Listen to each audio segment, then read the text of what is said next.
स्वागत है, अभिनंदन है, खैर मकदम है। मैं इस बार लेकर आया हूं होमवर्क सीरीज नंबर 3। 2 हो चुके हैं, लेकिन जो 2 हो चुके हैं उसके बीच में काफी गैप है। किसी वजह से मेरा गैप हो गया था, लेकिन अब ये आपको सीरीज कंटिन्यू रहेगा, चाहे वो एक दिन बीच करके हो या रेगुलर हो। तो हम इस सीरीज को अब कंटिन्यू रखेंगे। अब हमारा एक स्लोगन जो मैं बार बार अपने पीछे भी जितने भी वीडियोस हैं जो 67वीं बीपीएससी के रिगार्डिंग, मैंने उसमें कहा है कि अब की बार 120 पार। मैं फिर कह रहा हूं कि अब की बार 120 पार, और जब तक तोड़ेंगे नहीं तब तक छोड़ेंगे नहीं। आप ये अब की बार 120 पार का स्लोगन मैंने इसलिए दिया हुआ है क्योंकि बहुत सारी दुश्वारियां होती हैं जिसकी वजह से लोग बॉर्डर पे रुक जाते हैं, और उस बॉर्डर के ऊपर रहने के लिए और सेफ जोन में रहने के लिए अब की बार 120 पार।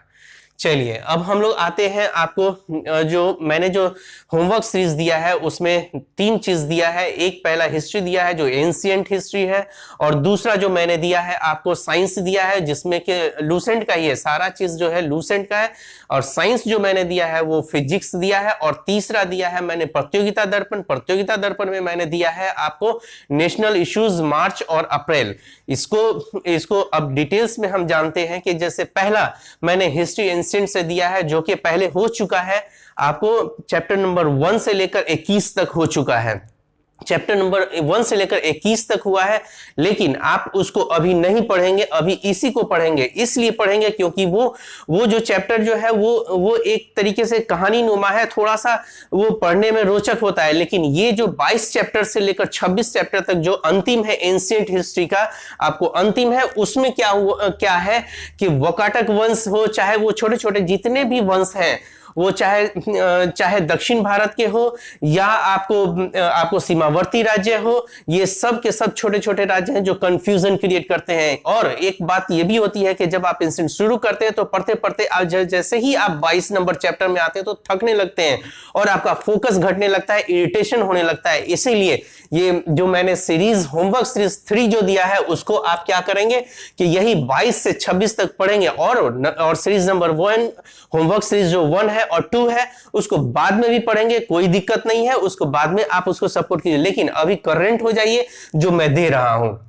तो अब हम पहले चलते हैं कि पहला जो चैप्टर है 22वां जो चैप्टर है वकाटक वंश। वकाटक वंश जो कि एक और बात मैं कहना चाहूंगा कि इसमें से जो इंपॉर्टेंट है उस पर मैं फोकस करूंगा, क्योंकि वो चीज को पढ़िएगा। अब बाद बाकी उन सब को भी पढ़ना है, लेकिन फोकस ज्यादा होना है, जिन चैप्टर को मैं बोलूंगा उसको ज्यादा फोकस करना है। जैसे वकाटक वंश वो बहुत ज्यादा इंपॉर्टेंट नहीं है, उसमें सिर्फ एक बंदा जो है वो आपको एक शासक है, वो प्रवरसेन है प्रथम, जिसने थोड़ा सा 4 यज्ञ किए हैं और वो सम्राट की उपाधि धारण किया है, और उसमें कुछ ज्यादा पढ़ने की जरूरत नहीं है। अब आ जाते हैं हम लोग 23वां नंबर चैप्टर है पुष्यभूति वंश या वर्धन वंश। पुष्यभूति वंश जो है आपको उसमें जो सबसे इंपॉर्टेंट जो फैक्टर है आपको, और ये पूरा का पूरा इंपॉर्टेंट है, ये पुष्यभूति वंश ये इंपॉर्टेंट चैप्टर है।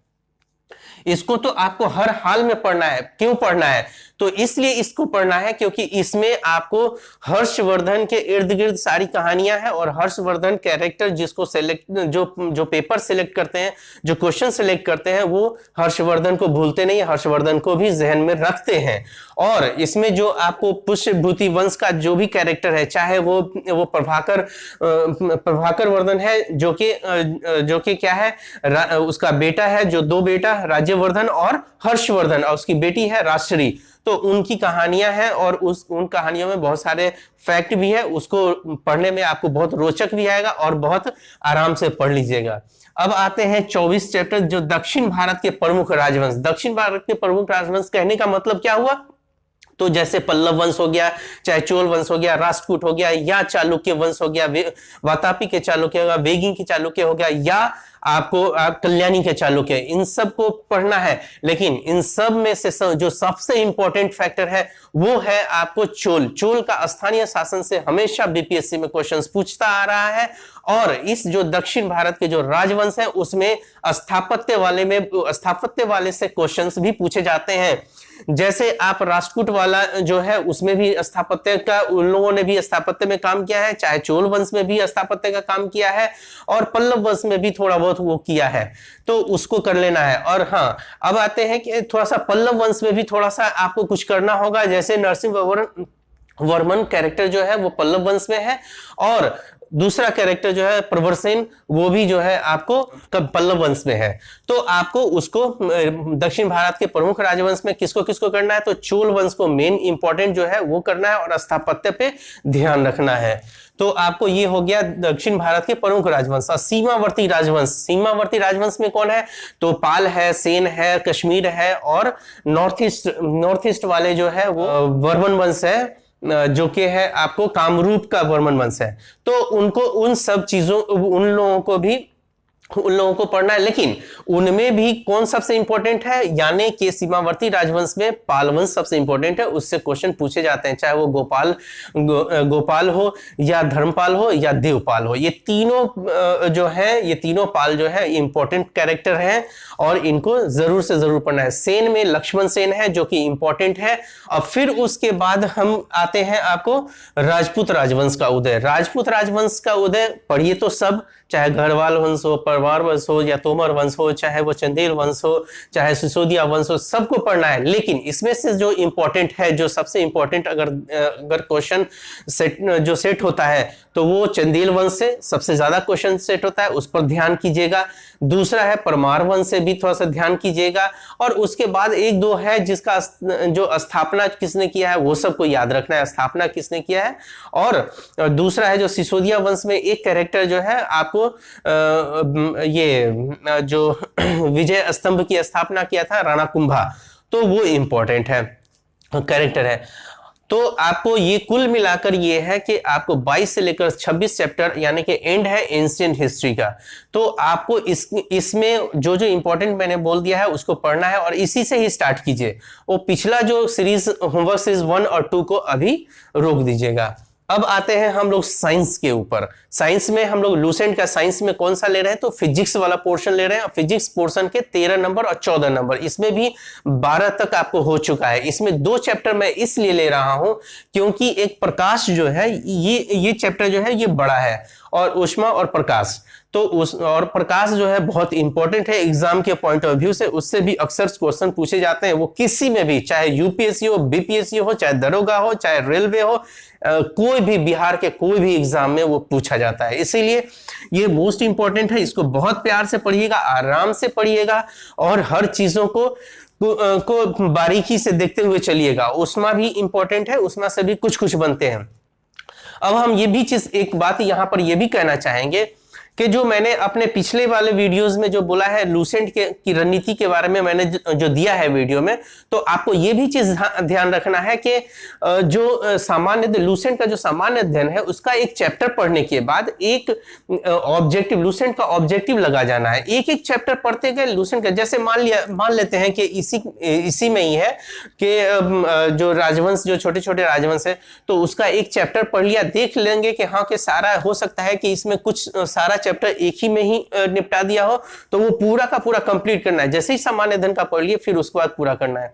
और जो मैंने दिया है लूसेंट में कि एक दिन एक पूरा रिवीजन का दिन रखना है, तो फिर उसके बाद पूरा का पूरा रिवीजन करना है, क्योंकि रिवीजन यानी कि आपकी सफलता है।